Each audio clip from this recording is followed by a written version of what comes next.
The problem with the human head is that it's got too much room up there for ideas. Look at Eddie Cicott's coconut. It's no wonder the idea to throw the World Series for more cash than your penny-pinching owner would ever give you developed in there. You see this? Much better. Barely takes up any room on the screen and programmed to try his best. Today, Eddie and the Black Sox get their first chance to prove who they are when they're not throwing. But they've got to take down a bunch of disgruntled Hall of Fame rejects to get off to a good start.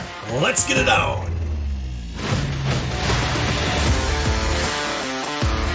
Welcome back to the Dugs. If you're unfamiliar with our second experimental baseball tournament, check out our Season 2 playlist, dropping in right up here. With that out of the way, let's jump right into the action and see how this one played out. Eddie Cicott is seeing his first batter of the tourney, and uh-oh. Eddie! I've got no money, man! We're not even monetized yet! If you need a loan, maybe I got it, but this is the experimental baseball tournament. Get your shit together. That was Bill Dolan with the home run, and they're out of the gates quickly. Eddie does settle down and gets out of the inning with no further damage, including hanging strikeouts on Jeff Kent and Todd Helton. His opposing number in Bret Saberhagen has not stumbled out of the gate. He's only surrendered one hit thus far, but Ray Schock reaches first to lead off the inning. Cicott tries to bunt him over, but misses, and that's strike three. I don't know, Hamish. This is starting to feel a little, what do the kids say from the mobile game? It's beginning to suspect.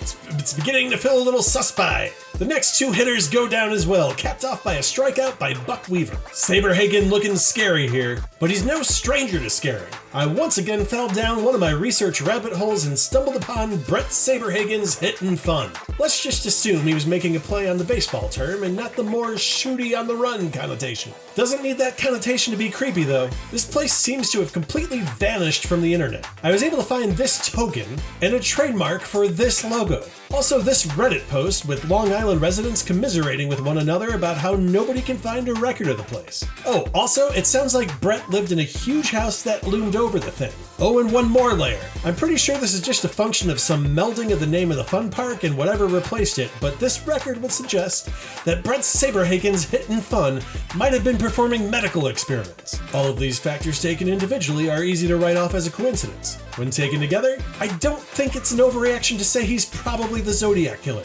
Anyhow, back to the game. The Black Sox have a sliver of hope here with Shoeless Joe Jackson on base, and while Happy Felsh strikes out, Jackson's still second. That's right, Joe, I would run, but I wouldn't piss Bret off. And then Red Russell, who's only on the team because he entered one game in relief for the White Sox in 1919, surrendered a hit, and was never heard from again, rips a double, and that'll score Shoeless Joe. To be fair, he was also an outfielder, but who saw this guy coming? Certainly not Johnny Paprika, who didn't mention him once in the team reveal video. We're all tied at 1. That's right, we're tied at 1, which might go a ways to proving that Cicott may be playing on the level. But he's in trouble here with men on second and third and no one out, and it's Bill Freehand ripping a triple, scoring 2. Club Snub has a little breathing room at 3-1, but both sides appear to have woken up now as the Black Sox are right back at it. We're calling Shoeless Joe Jackson's name again as he comes up with the bases loaded and 2 outs. Joe Jackson comes through in the clutch with a single, scoring Eddie Cicott, and here comes Eddie Murphy trying to score from second, and he does! The game is tied at 3. Shoeless is certainly leaving no doubts in anyone's mind.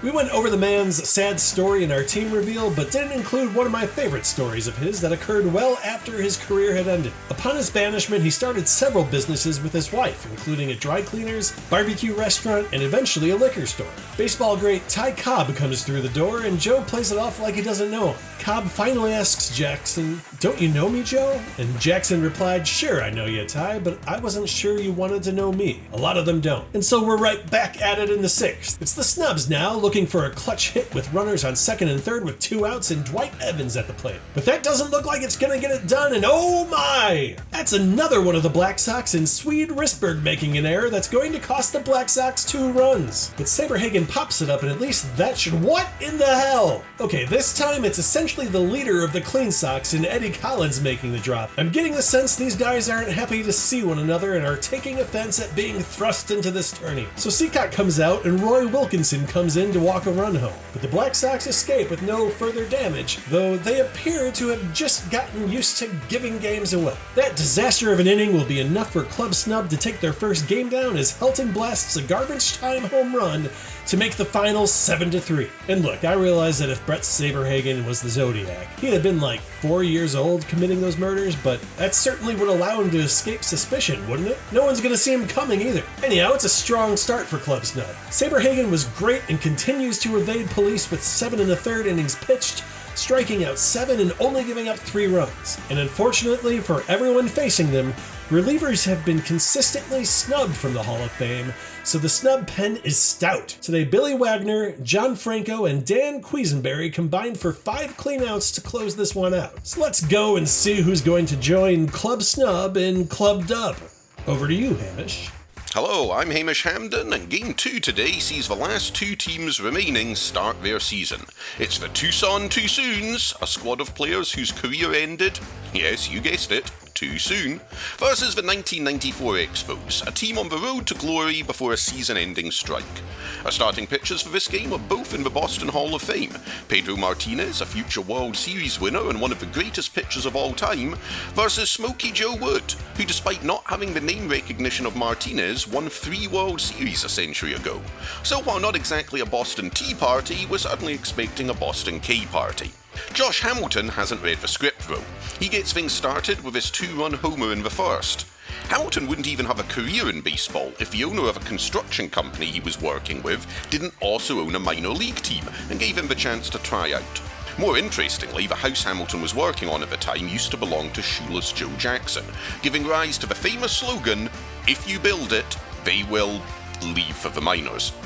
Top of the second now, and Cordero tries to get Montreal back in it with a double. But Smoky Joe is having none of it, throwing strikeouts like he's back on the Bloomer Girls. Yes, Smoky Joe got his start playing on an all-female team where he would disguise himself as a woman. However, these teams were, by rule, required to have at least one male player, so it's unknown if Smoky Joe just liked disguising himself as a woman, or if he was the first pioneer of baseball's famous hidden ball trick. Either way, he strikes out the side here to preserve the lead. Bottom of the third, and here's Tony Conigliaro extending the lead.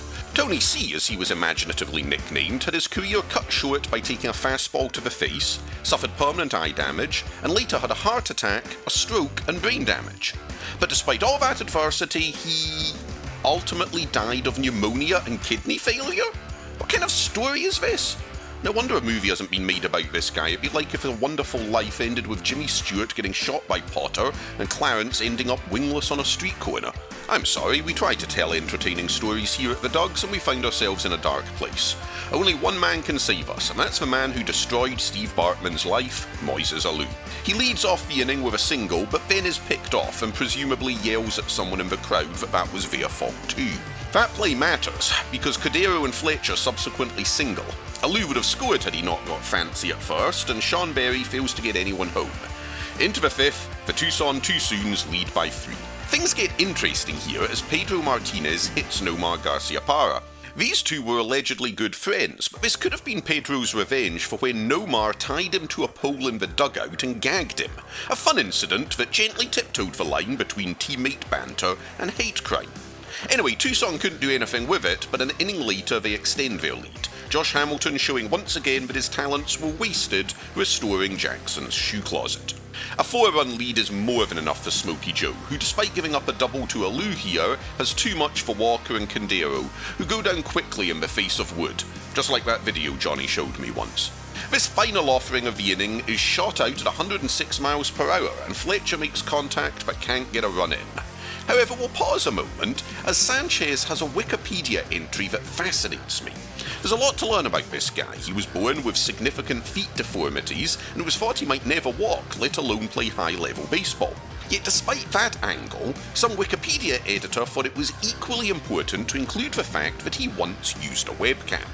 They even included a citation to an MLB.com article to prove he used a webcam.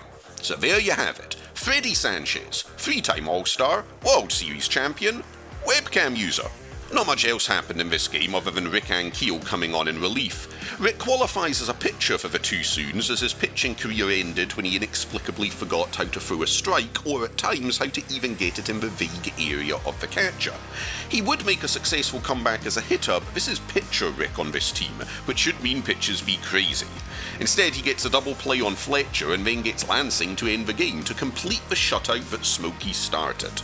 So it ends 4-0. Montreal did get 8 hits, but Smoky Joe pitched around those well to pick up the win.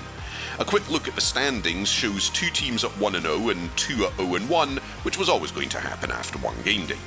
Nothing to worry about for the teams that lost though. Last season the Big Bones started the season 0-3 and still made the playoffs. Next game day I'll be bringing you highlights of the 81 Reds and the 6 out of 5s, which will see Mario Soto take on Nolan Ryan.